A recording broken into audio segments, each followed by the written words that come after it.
everyone. This is the third chapter of Unit 1. Okay, so what is the name of our chapter? The Paddling Pool. तो basically ये chapter जो है हमारी एक beautiful सी pome है, ठीक है, जिसका नाम क्या है? द पैडलिंग पूल, मतलब पैडलिंग पूल। तो पैडलिंग पूल का मतलब क्या होता है? फर्स्ट ऑफ ऑल मैं आपको पैडलिंग पूल का मतलब बता देती हूँ। पैडलिंग पूल का मतलब होता है छोटी सी water body, small water body, like pond, छोटा सा पॉन्ड है ना, उसको कहते हैं हम पैडलिंग पूल। जैसे कि छोटा सा तालाब बन जाता है जब बारिश होती है, छोटी छोटी जगह पर पानी इकट्ठा हो जाता है, तालाब जैसा तालाब का रूप ले लेता है ना, वो उसे कहते हैं पैडलिंग पूल। और आप जाते हो वहां पर पेपर की बोट्स बनाते हो और उसमें तैराते हो, ऐसा होता है ना, तो यही होता है पैडलिंग पूल, ठीक है। तो आप ही की तरह छोटे छोटे से बच्चे हैं, उससे उस पैडलिंग पूल में खेल रहे हैं वो।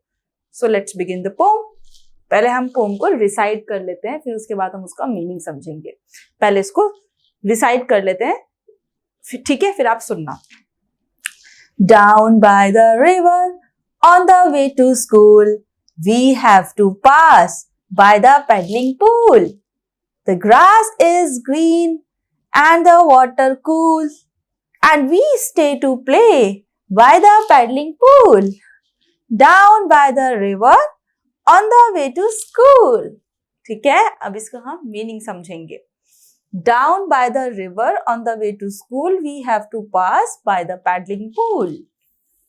रिवर के पास में, ठीक है, रिवर के निकट, रिवर के पास में स्कूल जाते टाइम पर, जब हम रिवर के पास में स्कूल जाते टाइम पर, एक रिवर है, जब हम स्कूल जाते हैं रास्ते में क्या है? एक रिवर है, और उसी के पास क्या है?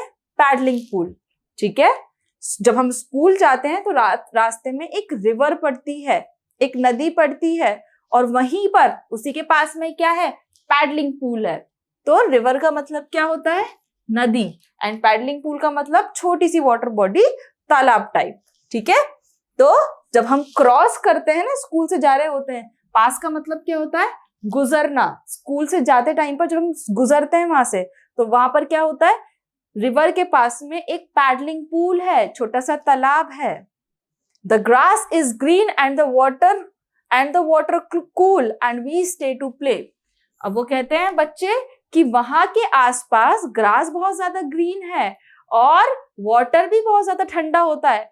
फिर उसके बाद हम क्या करते हैं? हमें बहुत सारी चीजें अट्रैक्ट करती हैं और हम वहां पर खेलने के लिए रुक जाते हैं, ठीक है।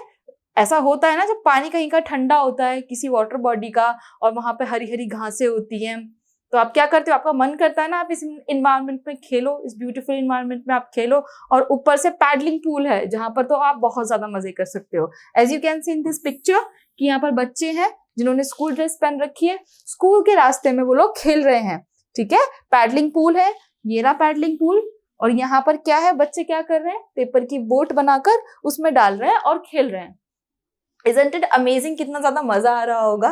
तो बच्चों ने ये पोम गाई है, By the paddling pool, down by the river on the way to school. ठीक है, मतलब रिवर की तरफ, रिवर के पास में एक पैडलिंग पूल है, by the paddling pool, ठीक है। On the way to school के रास्ते पर एक पैडलिंग पूल है जो कि नदी के पास में है। तो हम इस पोम का सम अप क्या है? बच्चे क्या बोल रहे हैं? बच्चे बोल रहे हैं जब हम स्कूल से गुजरते हैं ना, जब हम स्कूल जाते टाइम पर, जब हम स्कूल से गुजर रहे होते हैं, तो वहां पर एक रिवर है, और रिवर के पास में क्या है? पैडलिंग पूल है। तो हम पैडलिंग पूल में क्या है? बहुत हरी हरी घासें हैं, बहुत ठंडा ठंडा पानी है। तो ये सब देखकर हम वहां पर रुक जाते हैं और खेलते हैं। ऑलराइट, ये था हमारी पोम का सही मतलब। तो हम इसको एक बार से और रिसाइट कर लेते हैं। Down by the river, on the way to school, we have to pass by the paddling pool. The grass is green and the water cool, and we stay to play by the paddling pool. Down by the river, on the way to school. Okay? ये हमारी pome का मतलब भी हो गया और हमने इसको रिसाइट भी कर लिया, ठीक है। पास का मतलब मैंने अभी आपको बताया ना, गुजरना, किसी भी जगह से गुजरना। पैडलिंग पूल का मतलब भी हो गया, वाटर मीन्स पानी। स्टे का मतलब क्या होता है? रुकना, किसी भी जगह पर रुकना। बच्चे कहते हैं ना, हम वहां पर रुक जाते हैं और खेलते हैं, ठीक है। रिवर, दैट मीन्स नदी। ऑलराइट। वे का मतलब क्या होता है? On the way to school मतलब स्कूल के रास्ते में, वे का मतलब है रास्ता, path. Okay, now we have done this poem, let's move on to new words. There is no new words in the poem actually, मैंने अभी आपको न्यू वर्ड्स इसी के अंदर समझा दिए हैं। Okay, let's continue the chapter with exercise questions. This is our first section, let's write. तो इसके अंदर एक क्वेश्चन है, उसको डिस्कस करेंगे। Fill the blanks with the words given in the brackets. So you have to fill the blank and आपको कुछ words आपको गिवन है और जो सुइटेबल वर्ड्स हैं आपको उनको करेक्टली फिल करना है। ठीक है, तो कौन कौन से वर्ड्स आपको गिवन है? सेल, बार्क, सिंग, प्ले, रिंग। ऑल राइट, तो सेल का मतलब क्या होता है? सेल का मतलब होता है तैरना, पानी में तैरना। बार्क का मतलब क्या होता है? भौंकना। ठीक है, बार्किंग होती है ना, वो कुत्तों की साउंड होती है, डॉग्स की साउंड होती है, उसको कहते हैं भौंकना, बार्क का मतलब। सिंग का मतलब क्या होता है? गाना, गाना गाना। प्ले का मतलब होता है आप लोगों की फेवरेट चीज, खेलना। और रिंग का मतलब क्या होता है? बजाना, बेल को बजाते हैं ना, उसे कहते हैं बेल रिंगिंग। ठीक है, तो उसे कहते हैं रिंग। ऑलराइट, तो हमें यहाँ पर कुछ पिक्चर्स दे रखी हैं, तो हमें उसी के अकॉर्डिंग आंसर्स करने हैं। जैसे बोट्स क्या करती हैं? सेल करती हैं, पानी में तैरती हैं। ठीक है, डॉग क्या करते हैं? डॉग भौंकते हैं, बार्क करते हैं। ऑलराइट, तो यहाँ पर बार्क आ जाएगा। चिल्ड्रन, बच्चे क्या करते हैं? खेलते हैं, प्ले, तो यहाँ पर क्या आ जाएगा? प्ले। बेल्स, बेल्स क्या करती हैं? जब आप बेल को बजाओगे तो वो क्या करेगी? रिंग करेगी ना, तो बेल्स के साथ क्या आ जाएगा? रिंग, बजना। बर्ड्स, बर्ड्स क्या करती हैं? गाती हैं, सिंग करती हैं। ऑलराइट, जैसे मैना है, कोयल है, तो बर्ड्स क्या करती हैं? सिंग करती हैं ना, चिर्प भी करती हैं, तो बर्ड्स के आगे क्या आ जाएगा? सिंग, वो गाती हैं। नेक्स्ट क्वेश्चन क्या है? Write the names of the days of the week, you can begin with Sunday. ठीक है, तो अब आप लोगों ने डेज नेम तो जरूर पढ़े होंगे, पहले आप लोगों ने डेज नेम सीखे होंगे ना। डेज नेम कैसे होते हैं? संडे, मंडे, हमारे दिनों के जो नाम होते हैं उनको हम डेज नेम बोलते हैं। तो कौन कौन से डेज होते हैं? Sunday, Monday, Tuesday, Wednesday, Thursday, Friday, Saturday. Alright, तो हमें क्या करना है? यहाँ पर डेज के नेम्स लिखने हैं और हमें कहाँ से स्टार्ट करना है? संडे से स्टार्ट करना है। तो मैंने यहाँ पर ऑलरेडी फिल कर दिया है। Sunday, Monday, Tuesday, Wednesday, Thursday, Friday, Saturday. Alright, तो हमारे डेज कितने होते हैं? वी हैव 7 डेज, जिसमें हम संडे के दिन स्कूल नहीं जाते हैं, बाकी 6 डेज हम स्कूल जाते हैं। हल्दी wrote her name at school in this way. तो हल्दी ने स्कूल में अपना नाम कैसे लिखा? इस तरीके से लिखा, जैसे HALDI, हल्दी। अब आप मुझे बताओ इसमें हल्दी ने क्या मिस्टेक की थी? She made one mistake. What was it? तो हल्दी ने इसमें एक मिस्टेक की है। आप लोग मुझे बताओ कि उसने क्या मिस्टेक की है। ध्यान से देखो हल्दी का नेम, स्पेलिंग तो बिल्कुल ठीक है ना। आप लोग सोच रहे होगे मैम स्पेलिंग तो बिल्कुल ठीक है, कोई भी मिस्टेक नहीं है इसमें, लेकिन इसमें मिस्टेक है। तो वो मिस्टेक किए है, क्या मिस्टेक की है हल्दी ने? जो उसका फर्स्ट लेटर था ना, उसकी नेम का जो फर्स्ट लेटर था उसने वो स्मॉल लेटर बनाया है, जबकि जो फर्स्ट लेटर वर्ड होता है, वर्ड का जो फर्स्ट लेटर होता है, हमें उसे कैपिटल बनाना होता है। ठीक है, तो हल्दी ने कैसा बनाया था? H स्मॉल बनाया था ना। हल्दी जो है H से स्टार्ट हो रहा है, लेकिन उसने H ही स्मॉल बना दिया। तो हल्दी जो है करेक्ट ऑर्डर में ऐसे लिखा जाएगा। ऑलराइट, जो फर्स्ट लेटर होता है ना किसी भी फर्स्ट वर्ड का, वो हमेशा कैपिटल होता है और नेम्स हमेशा कैपिटल लेटर से ही स्टार्ट होते हैं। तो हल्दी ऐसे लिखा जाएगा, कैपिटल H फिर बाकी सब स्मॉल, हल्दी। Alright, right her name correctly, तो हमने यहाँ पर हल्दी का नाम करेक्टली लिख दिया। नेक्स्ट है now right your name correctly, तो अब आपको अपना नाम लिखना है करेक्टली। मैंने यहाँ पर लिखा है रीमा, जैसे कि फॉर एग्जाम्पल मेरा नाम रीमा है या फिर आपका नाम रीमा है, आप किसी का भी नाम ले सकते हो, सोनू, रीमा, जो भी आपका नाम है आप ले सकते हो और आपको इसे करेक्ट ऑर्डर में लिखना है। लेकिन आपको हमेशा याद रखना है जो फर्स्ट लेटर ऑफ वर्ड होता है वो क्या आता है, कैपिटल आता है।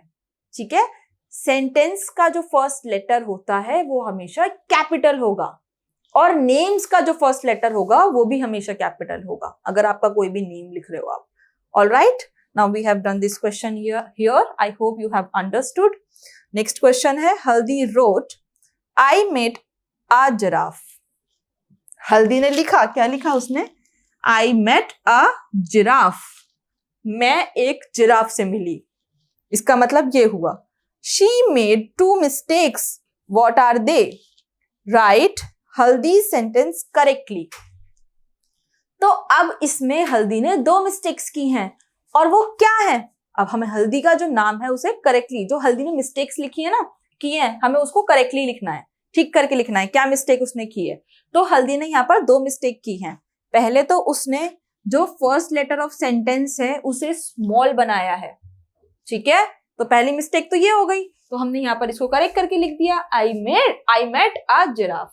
और जो सेकेंड मिस्टेक हो गई उसकी, उसने at the end of the sentence उसने फुल स्टॉप नहीं लगाया। ठीक है, तो हमने यहाँ पर फुल स्टॉप भी लगा दिया, मैंने उसको ठीक करके लिख दिया। तो मैंने यहाँ पर लिखा है, आप अपनी बुक के अंदर फिल कर सकते हो। Now we have done this question here, let's continue with new slide. All right, let's get ready for school. तो अब आपको बताना है आप स्कूल कैसे रेडी होते हो, मतलब स्कूल जब जाते हो उससे पहले आप क्या करते हो। तो क्या करना पड़ेगा आपको, what do you do before going to school, put Y for yes and N for no. तो स्कूल जाने से पहले आप क्या करते हो, यहाँ पर आपको कुछ पिक्चर्स दे रखी हैं। ठीक है, यस के लिए आपको वाई लगाना है एंड नो के लिए आपको एन का यूज करना है। All right, so let's do it. जैसे हैव बाथ, स्कूल जाने से पहले आप नहाते हो, यस हम सब नहाते हैं, जब भी हम अपने काम पे जाते हैं उससे पहले हम नहाते हैं। स्पेशली जब मैं छोटी थी तो मैं भी नहाती थी, तो वहां पर क्या आ जाएगा, यस। स्कूल जाने से पहले क्या आप पेड़ पर चढ़ते हो, नो, ऐसा आप करना भी मत। ठीक है, तो यहां पर क्या आ जाएगा, नो। तो स्कूल जाने से पहले आप पार्क के अंदर खेलते हो, अगर आप ऐसा करोगे तो आप स्कूल के लिए लेट हो जाओगे, तो हम ऐसा नहीं करते। ठीक है, नो, एन आ जाएगा यहाँ पर। स्कूल जाने से पहले क्या आप अपने हेयर्स को कॉम्ब करते हो, बिल्कुल करते हैं हम अपने हेयर को कॉम्ब, तो यहाँ पर क्या आ जाएगा, वाई आ जाएगा। स्कूल जाने से पहले क्या आप बर्ड्स को दाना डालते हो, ठीक है, फीड कराते हो आप बर्ड्स को, बिल्कुल यस, और हम सबको कराना चाहिए। और स्कूल जाने से पहले आप अपनी मम्मी की हेल्प करते हो काऊ का मिल्क निकालने के लिए, नहीं, ऐसा कुछ नहीं करते हम। ठीक है, तो बेसिकली ऐसा नहीं होता। Now we have done this question here. Let's continue with new slide. Fill in the blanks with before or after. तो आपको fill up करने हैं। ठीक है, आपको स्टेटमेंट्स दे रखी, सेंटेंसेस दे रखे हैं, आपको उसमें बिफोर कहाँ लगेगा और आफ्टर कहाँ लगेगा, आपको ये फिल करना है। तो ये क्वेश्चन करने से पहले मैं आपको मीनिंग्स बता देती हूँ बिफोर और आफ्टर के। So let's do it.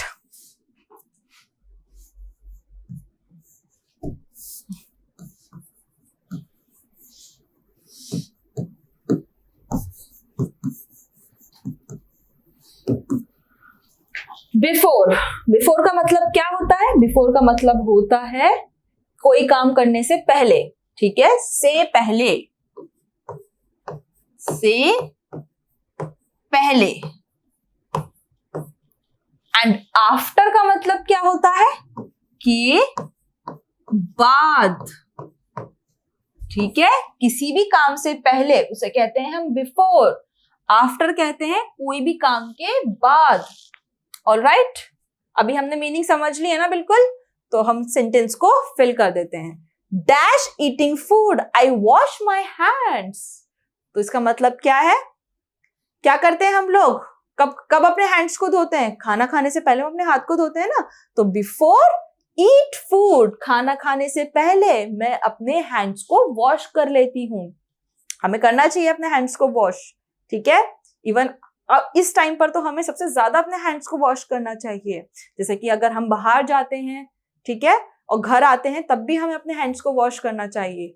अपने हैंड्स को हमें नीट एंड क्लीन रखना चाहिए और सैनिटाइज भी यूज करना चाहिए, जैसे कि अभी आपका एनवायरनमेंट चल रहा है। ऑलराइट, नेक्स्ट है dash reaching school I sit in class. School पहुंचने के बाद मैं क्लास में बैठती हूँ। तो के बाद के लिए क्या यूज करेंगे? आफ्टर। ऑलराइट, नेक्स्ट है dash eating food I wash my mouth. खाना खाने के बाद मैं अपना मुंह धो लेती हूँ। माउथ मतलब ये वाला मुंह जो हम कुल्ला कर लेते हैं, गागल करते हैं, उसे धोना। यहाँ पर उसकी बात हो रही है, ठीक है। खाना खाने के बाद हमें कुल्ला कर देना चाहिए ना, तो यहाँ पर बोला जा रहा है कि आफ्टर ईटिंग फूड, खाना खाने के बाद मैं अपना माउथ जो है उसे वॉश कर लेती हूँ। Alright, dash reaching home I do my homework. After reaching home, घर पहुंचने के बाद मैं अपना होमवर्क करती हूँ, ठीक है। Now we have done this question here, let's continue with new question. So this is the section let's sing. In this section we have a very beautiful poem.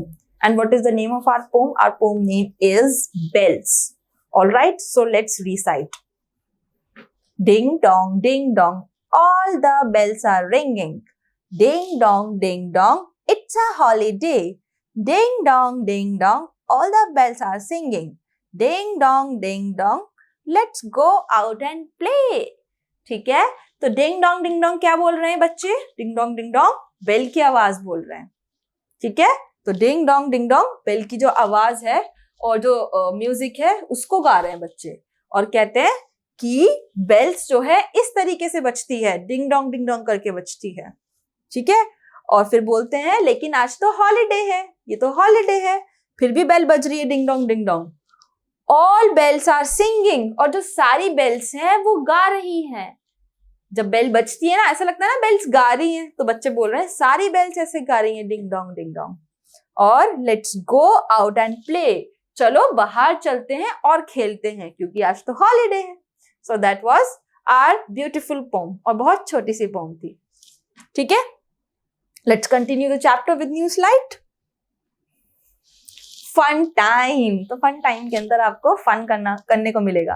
First question is what is the sound of your school bell. तो आपकी जो school bell है उसका क्या sound है? कभी आपने notice किया है जब बेल बजती है कि क्या साउंड आता है? टन टन का साउंड आता है ना, ठीक है। Next is can you make sound of a different bells that you have heard. तो आपने अलग अलग तरीके की बेल्स सुनी होंगी, जैसे बाइसाइकिल की बेल सुनी होगी आपने, आप लोग टेम्पल्स में जाते हो वहां पे बेल बजती है वो आपने सुनी होगी, और आपने आपके घर में बेल्स होगी, है ना, जब कोई आता है तो बेल बजाता है, तो ऐसी बेल होगी। बहुत सारी बेल्स होती हैं, जैसे कि फोन की बेल होती है, और कितनी ये बहुत सारे साउंड्स आपने बेल के साउंड सुने होंगे ना, तो आपको उनको बताना है वो साउंड्स कैसे होते हैं, उनके क्या साउंड्स होते हैं। अलग अलग बेल्स के अलग अलग साउंड्स होते हैं। Different bells make different sounds, try and make the sound of. तो अलग अलग बेल्स के अलग अलग साउंड्स होते हैं, as I told you earlier, ठीक है। तो try make the sound of, तो ट्राई करना है हमें, अलग अलग बेल्स के साउंड को हमें बताना है। तो क्या करेंगे, जैसे कि यहाँ पर टेलीफोन बना हुआ है, टेलीफोन बेल का साउंड कैसा होता है? ट्रेन होता है ना, ठीक है, तो ये टेलीफोन बेल का साउंड हो गया। डोर बेल का साउंड कैसा हो गया? टिंग टोंग, जब कोई आता है, गेस्ट आता है तो वैसे हो जाता है ना, टिंग टोंग, तो वो डोर बेल का साउंड होता है। काऊ बेल का, जो काऊ की, जैसे कि आप इस पिक्चर में देख रहे हो, यहाँ पर एक काऊ है और उसने बेल पहन रखी है। काउस के गले में बेल होती है ना, तो उसका साउंड कैसा होता है? जब काउस चलती है तो वो बेल हिलती है, तो काऊ के बेल का साउंड कैसा होता है? टिन टिन, ठीक है, टिन टिन करके होता है। नेक्स्ट है हॉर्स बेल। हॉर्स भी अपने गले में बेल को लेकर चलता है, उसके गले में भी बेल होती है, तो उस बेल का साउंड क्या होता है? Ton ton. नेक्स्ट है बस में भी आपने एक बेल देखी होगी जो हॉर्न के बराबर में होती है, तो उस बेल को जब हम बजाते हैं तो उसका साउंड क्या होता है? उसका साउंड भी टन टन होता है। Now we have done this question. Next question है write the first letter of each picture given in the box. ठीक है, तो आपको पिक्चर्स दे रखी हैं, तो आपको उनका फर्स्ट लेटर लिखना है, उस पिक्चर का फर्स्ट लेटर लिखना है। जैसे कोई भी वर्ड जो है वो किससे शुरू हो रहा है? G फॉर ग्रैप्स, तो हमने इसका G लिख दिया. ऑल राइट, नेक्स्ट है I फॉर इग्लू, तो इग्लू का जो फर्स्ट लेटर है वो क्या हो गया? I. R for rabbit, rabbit का फर्स्ट लेटर क्या हो गया? R. ठीक है. A फॉर एप्पल, एप्पल का फर्स्ट लेटर A, आपको सबको पता है. F फॉर फ्रॉग, फ्रॉग का फर्स्ट लेटर क्या हो गया? First letter F. एंड दूसरा F for fish, F for fish भी होती है, तो उसका फर्स्ट लेटर क्या हो गया? F. E फॉर ईमेल, ठीक है, E फॉर ईमेल, तो उसका फर्स्ट लेटर क्या हो गया? ईमेल बॉक्स, जब आप फोन खोलते हो, फोन को ओपन करते हो, तो इस तरीके का आपका एप्लीकेशन होती है ना, तो उसे क्या बोलते हैं हम? Email box. तो उसका फर्स्ट लेटर क्या हो गया? E. ठीक है. तो अब आप इनकी स्पेलिंग को देखो, जो आपने स्पेलिंग लिखी है, तो ये क्या क्या लिखा है आपने? पूरी स्पेलिंग को जब आपने देखा, क्या स्पेल हुआ? ये जिराफ. ऑल राइट, तो नेक्स्ट क्वेश्चन में क्या बोल रहे हैं? What have you spelled? आपने स्पेलिंग कैसे की है? किसकी स्पेलिंग आपने निकाली है? तो ये स्पेलिंग बता रही है, क्या बता रही है स्पेलिंग? Giraffe, GIRAFFE,